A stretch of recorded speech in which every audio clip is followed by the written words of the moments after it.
Watching First Things First today, I seen this. They had on here that Kevin Durant, he's talking about retiring at the age of 35, and I want to hear what Chris Carter and Nick Wright see what they have to say about it. You have to continue studying it. No matter how much you enjoy it, nobody wants to be in school that long. At some point, you have to be ready to graduate. 35, that's just a number in my mind. See, what do you think? What's left to do for Kevin Durant to enhance his legacy? What else does he have to do? Well, before Chris Carter say something, what Kevin Durant is doing is he's doing what a lot of athletes really don't do. What he's saying is he has a plan in his mind when he want to walk away from the game. A lot of sports professional athletes they struggle. After their career, because when you retire, you're still a young person when you retire. You're retiring at 35, 36, whatever these guys are retiring nowadays, but they are still in their 30s or mid 30s.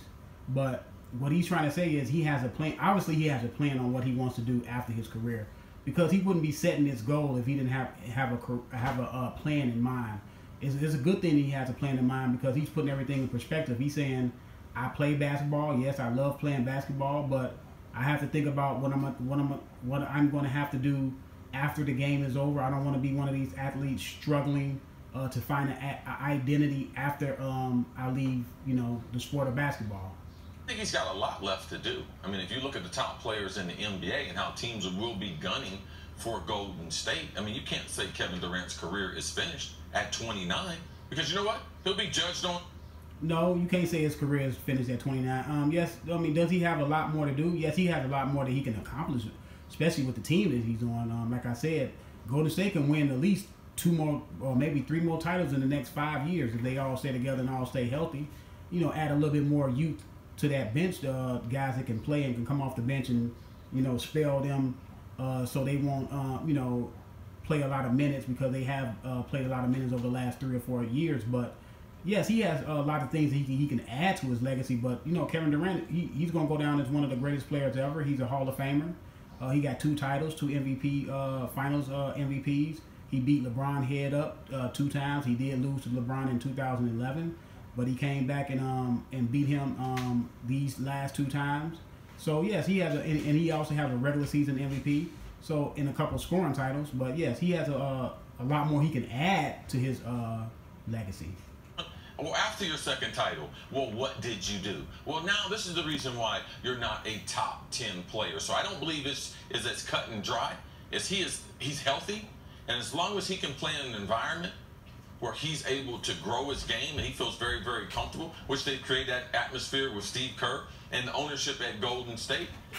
I don't like players talking about retirement, because I believe it becomes easier the more you talk. I don't think he's really talking about that he has a desire to retire. What he's trying to say is he has a plan on a certain age that he wants to walk away from the game. Now, he's not saying that I don't think the retirement is in his head now, that he's gonna all of a sudden you're not gonna see the best of Kevin Durant. No, he's just saying that I have a plan. I'm maybe only gonna play till I'm 35. Now, things can change. Things change. People, they change their mind. I know Bernard Hopkins, he promised he wouldn't fight until he's 50, and he ended up fighting until he was 50. So, athletes change depending on, where they're at in their life. But I just think he has a plan. He obviously have a plan, because most guys don't even talk about retirement, because most guys don't have a plan after their profession is over. That's why a lot of guys struggle with substance abuse and things of that nature. About it. Now, I just think there's some irony to it. What does it mean? I don't know. But right after, he's at the pinnacle of his career. Yeah. Why would you be talking about quitting when you're at the height of your career? And he's just like, it's 35, maybe because that was my number when I was a rookie or something like that. Like, probably what it is. Like he just threw out a number. Like, some of the stuff, it seemed well thought out, but the other stuff, it just seemed like he was just throwing out things. So Kevin Durant, sometime when I listen to his interviews, I get a little confused. Sometimes I have more questions after the interview than I have answers. I think that's a great point, because when he says, it's studying and nobody wants to be in school forever, that is a really interesting window. Well, Nick, right. I mean, yeah, you would think that's an interesting window. I mean, what kind of window you think it is? The guy is saying, metaphorically, he's saying that you can't stay in at a certain level in your life. You know, you have to move on. You have to grow. That's what he's talking about, growth. He's talking about, you know, from when he started playing basketball as a Pop Warner to high school to college, now the NBA. What he's trying to say is you cannot stay in school forever. You have to move on. You have to grow. I don't think it's no interesting window you have to look into. I think y'all make a little bit too much of everything, man. Y'all want to like break down and analyze things that are just self-explanatory. Into how he looks at his career. Well, I kind of know a little bit about his academics. But the strongest of students. He didn't love studying in general. I understand so. that. I get that part of it. But I mean, Kobe's been on the show a bunch today, and he will continue in the next hour and a half. Like, I think Kobe would have played for as long as he possibly could have, and did, until his body broke down on him. When we hear about LeBron talking about trying to hone my craft and continue, I don't think a lot of these guys look at the game like school, like it is a chore. And so No, he's not. He's just using a metaphor, Nick, right? I know you act like you don't understand, but he's just using a metaphor. He's just saying metaphorically that you can't stay you can't stay stuck in the same, you know, the same part of your life. You have to grow. That's what he's saying. It's all about growth, man. He's not talking about anything else. And you can't compare him to Kobe. You can't compare him to LeBron. He's Kevin Durant. So he obviously have a different path and a different inkling on how he wants to play. Like you just said, Kobe Bryant would have played into and forever if he could have. But obviously Kevin Durant don't think that way. He don't think that he wants to play forever. He has a plan in mind. And I wouldn't have thought Kevin Durant did. Now maybe those were just maybe he pulled those words back. But I'm not trying to overanalyze it. But it is interesting that he's a guy who is right. But Nick, right, you are overanalyzing it. You are overanalyzing something that's just kind of self-explanatory, man. You always do that. Now, in the peak of his prime, nobody would be talking about Kevin Durant retiring unless Kevin Durant brought it up. Which he did. And so it's an interesting thing. Now, to answer your question, to enhance his legacy, I guess he's got two paths. One is the path LeBron ended up choosing after Miami, which is go somewhere where they had never won, where there weren't champions on the team, and well, LeBron went back to Cleveland, a place to where he left, and he went back there because that was his hometown, his home city, and he went back and won a title there. It's not the same thing as Kevin Durant. Kevin Durant, that's not his town. Oklahoma City Thunder is not where he's from. He's from D.C. Bring them a title. And the other one is to stay in Golden State and win a bucket of them. Like, you mentioned her. But see, he'll be stupid to leave Golden State. Like, why would you leave Golden State? Okay, why don't you leave Fox channel and go start a podcast? Just leave this big platform that you have that's making you successful and just go start your own podcast on something on a little bit of a lower level. That's what you're trying to tell Kevin Durant to do. You're trying to tell Kevin Durant to leave a situation to where you can be ultimately successful to go somewhere where it's no guarantee you're going to be successful. That's asinine, man. It makes no sense. Really, with Clay and Draymond, what's the difference between 3 titles and 4 titles? For KD, what's the difference between 3 and 2? Not a bunch. What's the difference between 5 and 2? Now, you know what I mean? That's on that team. Now, the difference between 3 and 2 for KD, if one of them happens in Washington, where Wall has never won a title, or it goes back to OKC. See, this is what Nick Wright does. This is new thing.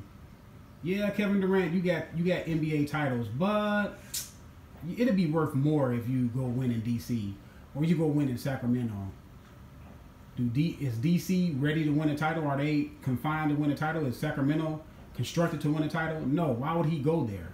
To lower himself to go there to try to uplift them, and they can't even get it right. They can't even get their franchises right. No, you stay somewhere where you're successful. Where he's the best player on the team. He's the MVP of the finals the last couple of years.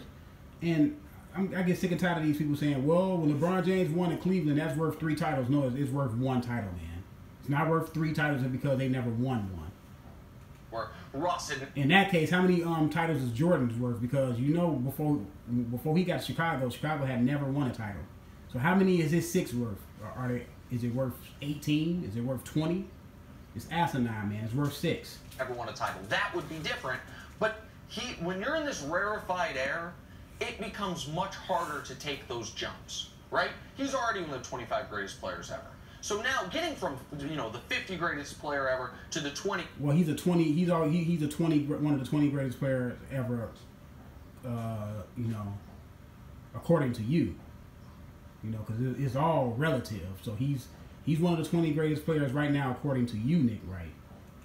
That's a much quicker jump than 20th to 10th, or from 10th to 5th. The other things he's got left in his career, at one point in your career, you'd like to be considered the best player. And Kevin Durant right now, he can say, yeah, I got trophies. I got MVP regular season. I got finals MVP. Got 2 of them. Got 2 championships.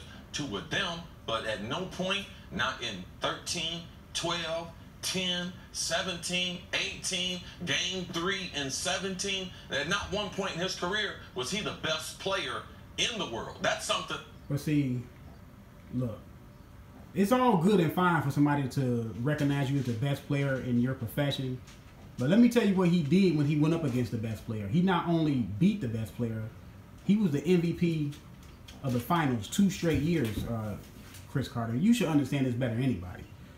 Who cares if LeBron James is considered the best player? He doesn't have the last 2 trophies. Kevin Durant has the last 2 trophies. And if I was Kevin Durant, I wouldn't even argue or speak on it or even talk about it to y'all, because it's asinine to even get in that debate with y'all when he has the results in his back pocket of beating what y'all consider the greatest player in today 2 times in the finals. He's 2-1 against LeBron James in the finals. So he can have being the best player. I'll just keep the trophies. The ultimate thing, which Chris Carter, you would love to have a Super Bowl. That's not on his resume, and if he could get that while he was playing, that would be a major accomplishment. So that's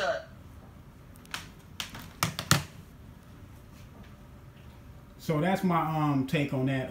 Durant wasn't talking about retiring right now. He wasn't putting it in his head. What he was trying to say is he has a plan, and metaphorically, that's why he said you can't stay in college forever. He was just saying you have to grow. You have to move on at some point, and he believed at 35 he's ready to move on. Man, subscribe to the channel. I'm out.